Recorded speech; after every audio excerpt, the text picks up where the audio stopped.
नमस्कार। अस्तित्व, भाषा, संस्कृति और विरासत के आज के अंक में आपकी मुलाकात करवाएंगे एक ऐसी शख्सियत से जिन्होंने संस्कृत, हिंदी, डोगरी भाषाओं में उल्लेखनीय कार्य किया हुआ है।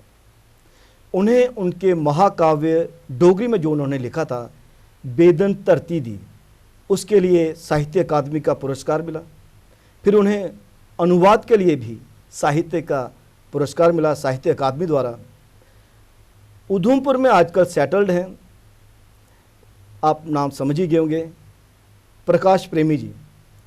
सर, एक्सेलसियर स्टूडियोज में आपका बहुत बहुत स्वागत है। धन्यवाद।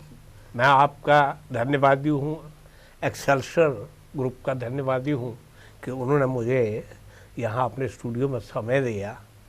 धन्यवाद आपका। सर, आपने संस्कृत भी पढ़ी, हिंदी भी पढ़ी, डोगरी भी पढ़ी और तीनों भाषाओं में सृजन भी किया। तो संस्कृत का कितना प्रभाव है डोगरी साहित्य में? हिंदी में तो है ही है। जितनी भी हमारे उत्तर भारत की भाषाएं हैं, पूर्वोत्तर की भाषाएं हैं, उन सभी पर द्रविड़ भाषाओं को छोड़कर, द्रविड़ में भी उसका बहुत ज़्यादा प्रभाव है जी। लेकिन यानी मेरा कहने का तात्पर्य ये है कि जितनी भी भारत में भाषाएं बोली जाती हैं, कुछ भाषाओं को, आदिवासी भाषाओं को छोड़कर, उनमें संस्कृत का बिल्कुल सीधा प्रभाव है। मदर टंग बेसिकली देखा जाए तो संस्कृत ही है। संस्कृत से ही ये उपजी हुई है, संस्कृत से प्राकृत में है, और डोगरी का अपना अलग प्राकृत भी रहा है। ऐसा कुछ विद्वानों का मत है कि इसका टाकरी प्राकृतिक भाषा थी, तो ऐसा मानते हैं विद्वान, और लगता भी है ऐसा ही। तो टाकरी को समझा जाता है कि डोगरी की प्राचीन भाषा हुआ है, उसे विकसित हुई है। अच्छा, संस्कृत से जन्मी नहीं है। हाँ। विकसित हुई है। जी जी, विकास पाया है उसने। आप संस्कृत के स्नातक हैं, स्कॉलर हैं, आप हिंदी के भी स्कॉलर हैं, लेकिन आपने डोगरी भाषा को अपने साहित्य से जो कुछ दिया है, उससे डोगरी साहित्य बहुत समृद्ध हुआ है। नहीं, ऐसा नहीं है। हमसे बड़े बड़े विद्वान, बड़े बड़े पढ़े लिखे लोग जो है, आचार्य जो है, वो भाषा के पास रहे हैं, आज भी हैं बहुत से लोग, और सभी अनथक मेहनत करते हैं। जो करते हैं वो करते ही हैं। जी जी। उनको किसी चीज़ की ना उनमें कर्मठता है, ना उनको किसी इनाम की ज़रूरत है। जो लोग इनाम वगैरह के लिए या नाम के लिए लिखते हैं, जी जी, तो वो कभी कभी ऐसे, इनमें बहुत से सीडो राइटर्स जो हैं वो शामिल हो जाते हैं, जो भाषा को बहुत नुकसान पहुंचाते हैं। सही बात है। मैं इसलिए पूछ रहा था कि आप चाहते तो संस्कृत में भी बहुत कुछ लिख सकते थे, हिंदी में भी लिख सकते थे, लेकिन आपने डोगरी भाषा को जो चीज़ें दी, उसके पीछे क्या मूलभूत कारण क्या है? देखिए, जो बात हम माँ के साथ, दूध के साथ जो पी हुई भाषा है, उसमें जो हम भाव प्रकट कर सकते हैं, वो सीखी हुई भाषा में नहीं। जी। अब संस्कृत का हमारे, चूँकि हमारा जो परिवार था उसमें संस्कृत थी, पंडितों का काम किया करते थे, तो हमारे ताया जी थे बड़े, तो वो सारी उम्र पंजाब में ही रहे। उनको लोग जानते ही वेद पाठी के नाम से थे। अच्छा। दूसरे जो थे हमारे, जो कज़न हैं डॉक्टर विष्णुमूर्ति जी, उनके पिताजी पंडित अनंतराम, वो ज्योतिषी के नाम से थे। अच्छा। मेरे पिताजी अपने वो कर्मकांडी थे। अच्छा। तो इस प्रकार जो हमारा वो, वहाँ जब तक मैं विद्यालय में नहीं दाखिल हुआ, तब तक मैं घर में अमरकोश, अच्छा, लघु सिद्धांत कौमुदी का प्रथम जो अध्याय, फिर जो पंडितों की जितने भी वो विवाह इत्यादि इत्यादि 9 वर्ष तक की उम्र तक ये मुझे कंठस्थ थे, जिह्वाग्र थे, और आज भी मुझे वो अभी नहीं भूलते हैं। तो शास्त्र पढ़ना बहुत ज़रूरी रहा मेरे ख्याल में, ना? जैसे सभी कहते हैं कि ऋग्वेद पढ़िए, सामवेद पढ़िए, अर्थवेद पढ़िए। अगर आपको अपनी भाषा पे या जो भी कंटेंट, जिस कंटेंट पे आप बात करना चाहते हैं, उसको यथार्थवाद के साथ सशक्त तरीके से अगर व्यक्त करना चाहते हैं, तो शास्त्र पढ़ना बहुत ज़रूरी है। नहीं, शास्त्र तो पढ़ना, उसका ज्ञान तो होना ही चाहिए, हर एक को होना चाहिए। अपने अपने जो धार्मिक ग्रंथ है किसी भी धर्म के, उनका उस धर्म को मानने वालों को ही नहीं, दूसरों को भी ज्ञान होना चाहिए। जो नहीं हैं उस धर्म से संबंध रखते, उनको भी उसका ज्ञान होना चाहिए, क्योंकि ये तो अध्यात्म की बात है ना, वो अलग बात है। लेकिन इसमें संस्कृति जुड़ी हुई है हमारी, इससे विरासत जुड़ी हुई है, तो इनका तो ज्ञान हमें होना ही चाहिए। सर से बात हो रही थी तो इन्होंने कहा कि इनका ननिहाल जो है वहाँ पे एक फैमिली आज भी ऐसी है जो घर में, अपने घर में बच्चों के साथ संस्कृत भाषा का ही प्रयोग करती है। अजूबे की बात है, गांव में एक फैमिली ऐसी रहती है जो आपस में सिर्फ संस्कृत भाषा में बात करती है, आज से नहीं वर्षों से, पीढ़ी दर पीढ़ी। वहीं सर हम जब सोचते हैं कि जैसे कुछ चिंतक ऐसे कहते हैं कि डोगरी भाषा का अस्तित्व अब वैसा नज़र नहीं आता, अंधकार में नज़र आता है, लेकिन क्योंकि आप रामनगर से बेसिकली बिलोंग करते हैं, गांव के रहने वाले हैं, जब भी डोगरी भाषा को बचाने की बात आती है तो यहाँ पर अक्सर यही कहा जाता है कि रामनगर की तरफ देखो, है ना, उधमपुर की तरफ देखो, वहाँ पे डोगरी अभी बची हुई है, वहाँ से सीख लेने की ज़रूरत है। ऐसा जो लोग सोचते हैं कि अस्तित्व समाप्त हो जाएगा, बुनियादी तौर पर उन्हें स्वयं का खतरा है, उनका अपना, किसी दूसरे का खतरा नहीं। भाषा को कभी दूसरी भाषा का खतरा नहीं होता जी, लेकिन भाषा बोलने वाले जो है उनसे बड़ा खतरा हो जाता है। क्यों कि अपने निहित स्वार्थों के लिए वे लोग भाषा को पीछे छोड़ देते हैं, अपने आप को आगे लाते हैं। तो ऐसा जब भी होता है, अब यही कोई डोगरी आज की तो है नहीं, अगर 1325-26 में 900 में वो अमीर खुसरो बात करते हैं डुग्गर की, कि डुग्गर भूमि जो है उसमें मैं घूमा हूँ, वहाँ पंजाबी का जिक्र नहीं आता है, लाहौरी है, पंजाबी नहीं है। तो जब इतनी देर से, इसका मतलब है उस समय भाषा बोली जाती रही है।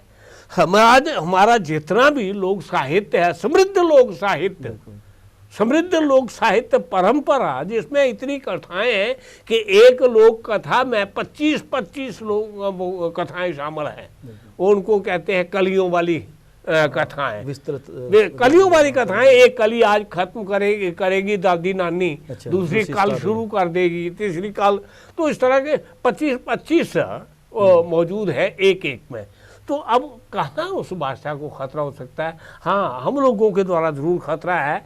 कुछ लोग, हम नई पीढ़ी के जो लोग हैं, अजीब सी भाषा बोलते हैं बच्चों के साथ, ना वो हिंदी रह जाती है ना वो डोगरी रह जाती है, और इतना अनर्थ हम कर रहे हैं। अरे वो मार दो, मैं अभी चौलों को सोतूं, क्या किया, सारे चौल बिछा। वो कौन सी भाषा है भाई? है स्लैंग कहते हैं इसको, स्लैंग। तो ये भाषा से भाषा का सर्वाइवल, ऐसे लोगों से ज्यादा खतरा है। जहाँ तक रामनगर का, जितनी भी बेल्ट्स हैं हमारी पहाड़ी, रियासी हो, रामनगर हो, बमाग हो, बसंतगढ़ हो, बनी हो, या कठुआ में हो, तो यहाँ लोग बोलते हैं, घरों में डोगरी बोली जाती है।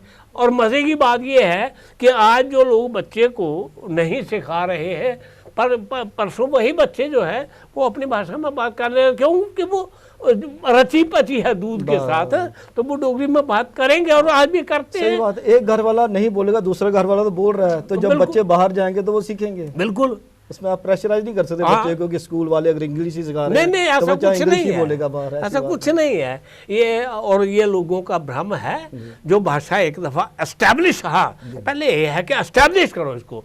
100 साल अगर भाषा ने 50 साल और निकाल दिए और वो समृद्ध होती चली गई, तो उसमें कोई खतरा जो है डूबने वाला नहीं है भारत को। हमारे जहाज यहाँ डोगरी का ये डूबने वाला नहीं है, ये मेरा विश्वास है। नहीं, सही बात है, हमें पॉजिटिव माइंड होना भी चाहिए, क्योंकि पॉजिटिविटी रहनी चाहिए। और मैं यहाँ पे एक बात और कहना चाहूँगा कि जैसे सर का जो बेदन तरतीदी नामक महाकाव्य था, उसने बड़े लोगों को एक तरफ से सीख दी कि कैसे महाकाव्य लिखा जाता है। ये बड़ी बात अपने आप में, उसके बारे में थोड़ा सा बताइएगा, क्योंकि ये बहुत पॉपुलर आपका महाकाव्य है। एक्चुअली क्या है, ये मैंने 1970 में इसको लिखना शुरू किया। अच्छा। हमारी संस्था थी रामनगर में, बदरालता साहित्य मंडल, उसकी मीटिंगों में हम ये जिक्र करते थे कि सीता का दोष क्या था। अच्छा। कि अग्नि परीक्षा के बाद भी जी जी। उसको त्याग दिया गया है। बिल्कुल। इस पर कुछ लिखा जाना चाहिए, लेकिन किसी ने वो हिम्मत नहीं दिखाई। बड़ा मुश्किल है सर, तुलसीदास ने जो लिखा उसके लेवल पे फिर आपने काव्य, महाकाव्य की रचना करना। मैंने वो उसका पहला सर्ग जो है वो लिखा। अच्छा। लेकिन आज ही आपको बताऊं, मैं सेटिस्फाई नहीं हुआ। अच्छा। मैंने कहा ये परिपक्वता नहीं है। आपने इतने शास्त्र पढ़े हुए हैं संस्कृत के, उसके बाद मैंने अध्याय शुरू किया।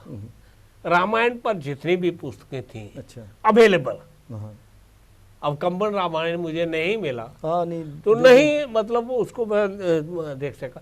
लेकिन मैंने अपने दृष्टिकोण से जी कुछ बातें जो साइंटिफिक तौर पर हो सकती थी, जी मैंने कहा इनका होना बड़ा ज़रूरी है।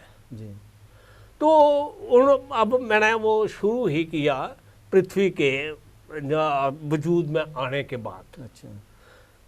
क्योंकि डार्विनिज्म जो कहता है वो कहता है कि लाइफ जो है वो एक्वा से शुरू हुई, हाँ। एक्वेटिक लाइफ Aquatic थी life, पहली।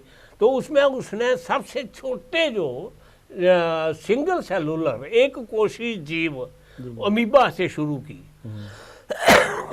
हमारे शास्त्रों में उसको ही मत्स्य के रूप में शुरू किया। जी मत्स्य, कूर्म, वराह, हमारे जो नर्स में बिल्कुल साइंटिफिकली आ रहे हैं वो भी, लेकिन उन्होंने डेवलप्ड फॉर्म ली है। उसने बेसिक लिया है और हमारे यहाँ डेवलप्ड है। वहीं से मैंने शुरू किया। मैं नहीं मानता कि सीता जो है वो धरती से पैदा हुई। मैंने उस समय कि सीता हल चलाने के लिए जनक के साथ गई है। अच्छा। हाँ, अपना व्यू और वो गर्भ से है। हाँ। अच्छा। तो उधर से धूप तेज हुई, उधर से उसे दर्दें शुरू हुई, पीड़ाएं शुरू, प्रसव पीड़ाएं, और वो वृक्ष के नीचे लेट गई, वहां उसने बच्ची को जन्म दिया। उधर और घड़ा एक निकला जिसमें खून था जो रावण का दबाया हुआ था। अच्छा। तो मैंने उन कहानियों को उन बातों को भी जोड़कर इसमें दिया। कि कुछ लोगों ने ये कहा, बेसिकली मुसीबत ये है कि हमारे लोग पढ़ते नहीं हैं। कुछ पढ़ाने वालों ने भी ये कहा कि ये काव्य महाकाव्य नहीं है क्योंकि इसमें मंगलाचरण नहीं है। अच्छा। मैंने उनको कहा कि केवल वैसे तो वो मंगलाचरण से ही शुरू होता है, क्योंकि मैं सीधा हिमालय से शुरू कर रहा हूँ और हिमालय जो है वो देवात्मा हम उसको मानते हैं। तो वो अगर आप ना भी माने तो ये एक, या तो आप मंगलाचरण से शुरू करें या सीधा सब्जेक्ट मैटर से आ जाए। तो मैंने सब्जेक्ट मैटर से शुरू कर दिया। प्रकाश प्रेमी सर ने अपना मौलिक साहित्य तो लिखा ही, उसके साथ डोगरी भाषा को बहुत अच्छी ट्रांसलेशंस भी दी। सर आप क्या समझते हैं कि जैसे शुरू में रामनाथ शास्त्री जी भी कहा करते थे, बड़े चिंतक थे इस मामले में, कि हमें अच्छी ट्रांसलेशंस चाहिए। जैसे उन्होंने उपनिषदों का ट्रांसलेशन किया डोगरी में, आप भी अभी बात कर रहे थे, आपने बहुत सी किताबों का ट्रांसलेशन किया भी है। लेकिन अभी थोड़ी देर पहले बात कर रहे हैं कि आप नीति शतकों पर, नीति शतक उससे वो अभी मैं शुरू किया है। मैं चाहता हूँ कि वो भर्तृहरि जी के 3 शतक हैं, तो उन तीनों का, वैराग्य शतक है, नीति शतक है, श्रृंगार शतक है, उनका अनुवाद करने की सोच है। और अभी पिछले दिनों मेरी संस्कृत के अनुवादों पर एक किताब आई है। वो उसमें एक कश्मीरी विद्वान हुए हैं, कौन है ये पता नहीं है, उस शख्स ने अपना नाम नहीं दिया है। अच्छा। इतना डेडिकेटेड वो है अपने देवताओं के प्रति, देवी के प्रति। तो उसे 143 श्लोक जो हैं उनका अनुवाद मैंने किया है डोगरी भाषा में। अच्छा। शिव, उसमें शिव तांडव का अनुवाद है। अच्छा। शिव महिम्न स्तोत्र का अनुवाद है। तो वो अब मतलब शिव महिम्न स्तोत्र है, जैसे महिम्ना पारंते परम विदिशो यद्य सदृशी, उसका मतलब डोगरी में किया है मैंने। अच्छा। कि स्तुति मेरी तेरा जोग नहीं ता चर्ज कोई नहीं, तेरी महिमा दा ब्रह्मा पार बिंदग्नि पांदे, जिन्नी अक्ल मेरी बोल वैसे गा मेरे, इसे कारण शंभू क्षमा मेरी ये गलती। तो इस तरह से वो किया है। वो उसमें मतलब शिव तांडव का है, जटावाणी चानिकल दी तरंग गंग नैत उगी पवित्र थे विशाल माल सब पे दी शोभ दी डमरू दे डिम्ब डिम्ब डिम्ब डिम्ब ताल पर कल्याण कर तांडव हैगी नचना रे शिव सदा। तो कुछ ऐसा, और ये हो गया है मुझसे। मैं नहीं कहता कि वो पूरा छंदों पर उतरता है, छंद उसमें है ही नहीं, छंद इसमें डोगरी का आ गया है, डोगरी का आ गया है। हाँ, लेकिन से डोगरी प्रयास मैंने किया है कि उन छंदों के नजदीक रहे, और मैंने नहीं किया, ये हो जाता है करने ये की बात नहीं। साहित्य, जो बड़े बड़े साहित्यकार होते हैं वो सच कहते हैं कि हम तो माध्यम बनते हैं, लिखने का करवाने वाला ऊपर वाला होता है। कौन सी ऐसी अदृश्य शक्ति काम करवाती है ये नहीं पता चलता, लेकिन क्योंकि साहित्य प्रेमी को तो साहित्य मिल ही जाता है साहित्यकारों के माध्यम से। सर आजकल जो साहित्य लिखा जा रहा है, आप तो विद्वान हैं, आपका लिखा हुआ लोगों के लिए एक किस्म का मॉरल वैल्यूज़ उनको पढ़ने को मिलती हैं, उनको पता चलता है कि साहित्य किस तरह से लिखा जाना चाहिए, कैसा लिखना चाहिए। ये अलग बात है कि जम्मू में या पूरे जम्मू संभाग की बात करें तो पाठकों की समस्या है, लेकिन साहित्यकारों की समस्या नहीं है। नए साहित्यकार पैदा हो रहे हैं, साहित्यकारों की ही समस्या है। अच्छा, क्योंकि वो साहित्य ही ऐसा नहीं रच रहे हैं तो पाठक कहाँ से जो मिलेंगे? पाठक मतलब पाठक से जोड़ सकें। ये सही बात कह रहे हैं सर, क्योंकि आजकल का जो साहित्यकार है वो पाठक को लेकर ज़्यादा चिंतित है कि पाठक नहीं है। लेकिन आपके समय के, आप तो खैर अभी भी लिख रहे हैं, तो आपने जो शुरुआती दौर में जब साहित्य सृजन किया तो पाठकों की समस्या नहीं थी मेरे ख्याल में। नहीं, एक समस्या नहीं होती है।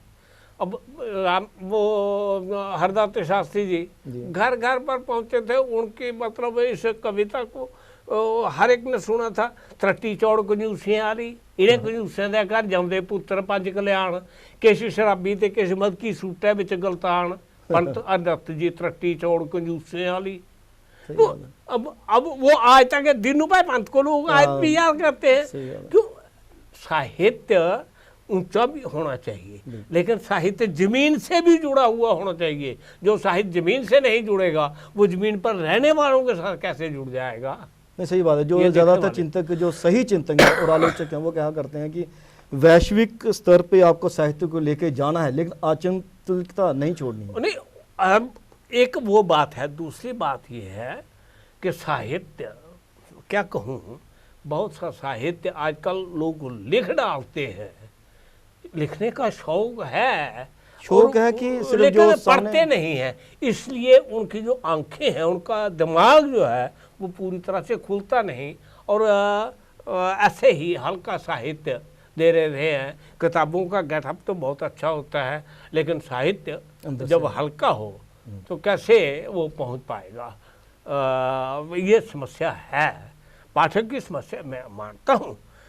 पाठक की समस्या इसलिए भी है कि हम बच्चों को जो शिक्षा है वो मातृभाषा में नहीं दे रहे हैं।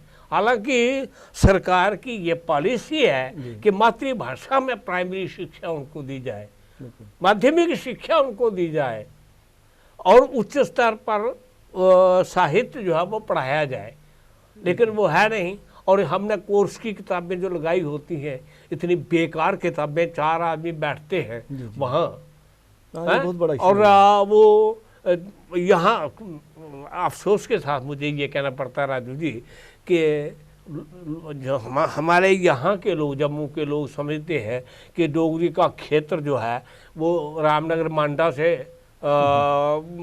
तिल्लो तालाब तक है, और इधर पैतीर्थी से जानीपुर तक, बस इतना ही क्षेत्र है। ऐसा नहीं है, क्षेत्र बाहर है। नहीं, जैसे मैंने शुरू में कहा कि अगर डोगरी अगर बची हुई है, जब भी कोई बात करता है सही मायने में दिल से जो बात करता है, वो ये कहता है कि शहर में अब डोगरी उस स्तर की नहीं है। डोगरी बोलते हैं, स्लैंग भाषा बोलते हैं, अदरवाइज डोगरी जो है वो गांव में ही बची हुई है। और शहरों में वैसे भी, लेकिन गांव में, सही बात है आपकी, गांव तक वो एवेन्यूज़ या प्लेटफार्म नहीं पहुंच पाए। बिल्कुल, जो साहित्य अकादमी देती है, कल्चरल अकेडमी देती है, अग्रेसिवली वो काम गांव-गांव तक नहीं हुआ, होना चाहिए था। नाटक जो है वो सबसे उत्तम विधा है लोगों तक पहुंचने की, और कितने लोग हमारे यहाँ प्रयासरत हैं नाटक के लिए, और वही एक सही मीडियम है वही नहीं पहुंच रहा। उसके बाद कविता से ही मीडियम है, बिल्कुल।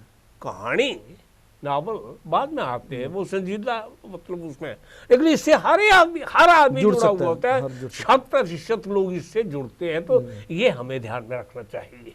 जैसे डोगरी संस्था ने जब शुरुआत में अपना फैलाव करना शुरू किया, अगर डोगरी के प्रति जनमानस को जोड़ा नाटक के माध्यम से, नाटक के माध्यम सरपंच के से, माध्यम और उन्होंने जगह जगह जाकर कवि गोष्ठियां की। वैसी हर चीज आप स्थान मिस पर। करते हैं, आजकल मिस करते हैं, संस्थाएं भी वैसा काम नहीं कर पा रही। नहीं करती नहीं है। अब खासकर सरकारी संस्थाएं ने जो है कि ठीक है तनख्वाह लेनी है, they are not serious about it. ये लोग कल को अगर खतरा होगा तो यही लोग होंगे। वैसे चिंता वाली कोई बात नहीं है, लोग बहुत से संजीदा लिखने वाले भी हैं, बहुत सी मंडलियां भी हैं, तो उसमें हमें इतनी चिंता करने की आवश्यकता नहीं है। अब नए यूथ को जो कि डोगरी भाषा में लिखना चाहता है, लेकिन डोगरी के साथ संस्कृत को पढ़ना भी चाहता है, तो हिंदी को भी पढ़ना चाहता है, तो वहाँ से ज्ञान अर्जित करके, जैसे आपने खुद कहा कि संस्कृत एक बेस रहता है हम सभी के लिए, जो शास्त्र हैं वहाँ से पढ़कर हम लोगों का दिमाग खुलता है फिर। तो आप नए लेखकों को क्या राय देंगे कि शास्त्रों को पढ़ना कितना ज़रूरी है? शास्त्रों को ही नहीं, सारा साहित्य। पूरे जो साहित्य है जी, उस साहित्य को पढ़ना जरूरी होता है, चाहे हम अनुवाद के माध्यम से ही पढ़ें। उससे ये होता है कि हमारा जो दिमाग सोच का है दायरा वो खुलता है, विकास पाता है, और विकसित होने के साथ जब हम लिखते हैं तो वो लेखन बहुत अच्छा होता है, प्रभावशाली होता है, और नए जो हमारे युवा पीढ़ी है उनको अलग अलग भाषाओं का साहित्य पढ़ना चाहिए। उनको पता होना चाहिए कि पाकिस्तान में क्या लिखा जा रहा है, उनको पता होना चाहिए कि अफगानिस्तान में कैसा लिटरेचर है आज का, आज की परिस्थितियों में क्या है, रूस का क्या है, बस उनको पता होना चाहिए। अब वो लिटरेचर का पता होना चाहिए। और आवश्यक नहीं है, कई बार मौलिक भाषा के माध्यम से जो हम नहीं पढ़ सकते हैं तो हमें अनुवाद के माध्यम से पढ़ना चाहिए, ये हमारे लिए बहुत जरूरी है। एक समस्या मैं आपसे उस बारे में आपकी राय लेना चाहूँगा कि अक्सर जब हम कहते हैं कि बाहर का साहित्य पढ़ना चाहिए, तो कुछ जो साहित्यकार क्या करते हैं कि वो परिवेश भी बाहर का उठा के जैसे लाइक कॉपी सा हो जाता है। मतलब आप वहाँ से सोच का दायरा तो उठा सकते हैं, आपको देना तो अपना परिवेश ही है। ये तो अनुवाद की अपनी खूबी है ना, अनुवाद शाब्दिक भी है, भाषा का भी है, अनुवाद भाव का भी है, तो ये आप किसमें सबसे ज़्यादा सशक्त दे सकते हैं? अगर आप भावानुवाद बेहतर कर सकते हो भावानुवाद कीजिए, और शब्दानुवाद तो कई बार इतना अनर्थ पैदा कर देता है, सही बात, कि वो हास्यास्पद हो जाता है। नहीं, मैं ये पूछना चाहता था कि जैसे आप वहाँ से साहित्य पढ़कर प्रभावित हो जाते हैं, तो अपनी मौलिक रचनाओं में भी वो परिवेश देने की कोशिश करते हैं। जैसे इंग्लिश नावल उठाया तो कहानियाँ वैसे ही बुनी जाने लगी कि जम्मू प्रदेश में या जम्मू संभाग में ऐसा, तो वो फोक एलिमेंट रहना चाहिए। वो एक किस्म का वो भावों का आप ट्रांसफर नहीं कर सकते हैं, और ना ही उस परिवेश में हम जम्मू का परिवेश हम रूस पर कैसे मॉस्को पर कैसे लागू करेंगे, वो तो हो ही नहीं सकता है। जब वो तो दूर की बात है, आप जम्मू का अमृतसर के साथ नहीं कर सकते। ये साहित्यकार को और ऐसी चीज़ों से बचना चाहिए ना, क्योंकि से आप पे फिर छाप नजर आती है कि उस साहित्य की छाप नजर आती है। नहीं, छाप होती है, छाप होती है, छाप होना अलग बात है, पूरी तरह से प्रेरित हो जाना, लेकिन पूरी तरह से नकल हो जाना वो गलत। प्रेरणा की बात में प्रेरणा आप ले, लेकिन नकल वो नहीं होनी चाहिए। आप सर बातें आपसे अगली बार जब आप जम्मू में आएंगे तो ज़रूर आपसे और विषयों पे बात करने चाहेंगे, ताकि हमारे जो दर्शक हैं वो आपसे और भी ज्ञान प्राप्त कर सकें, नए साहित्यकार आपसे ज्ञान प्राप्त कर सकें, और साहित्य कैसा लिखा जाना चाहिए इसके बारे में भी उन्हें जानकारी प्राप्त हो। आप एक्सएलसी स्टूडियो में आपका बहुत बहुत धन्यवाद। धन्यवाद आपका भी। अस्तित्व के आज के अंक में आपने बातचीत सुनी प्रकाश प्रेमी जी के साथ, जिन्होंने ये कहा कि एक मूल मंत्र दिया उन्होंने बेसिकली कि आपको शास्त्रों का ज्ञान होना बहुत ज़रूरी है। अगर आप अपने सोच के दायरे को बढ़ाना चाहते हैं, फिर तो आपने जो भी कंटेंट लिखना है उसको शब्दों में पिरोना है, लेकिन उसके पीछे की जो गहन अध्ययन जिसे कहते हैं हम किसी भी सब्जेक्ट पे बात करने के लिए, वो आपको अपने धार्मिक ग्रंथों से भी मिलता है, विश्व भर में लिखे जा रहे श्रेष्ठ साहित्य से भी मिलता है। विशेषकर नए साहित्यकारों को अलग अलग भाषाओं में लिखा जा रहा साहित्य ज़रूर पढ़ना चाहिए। कैमरा पर्सन करण सिंह के साथ राजेश्वर सिंह राजू को अब दीजिए इजाज़त। नमस्कार।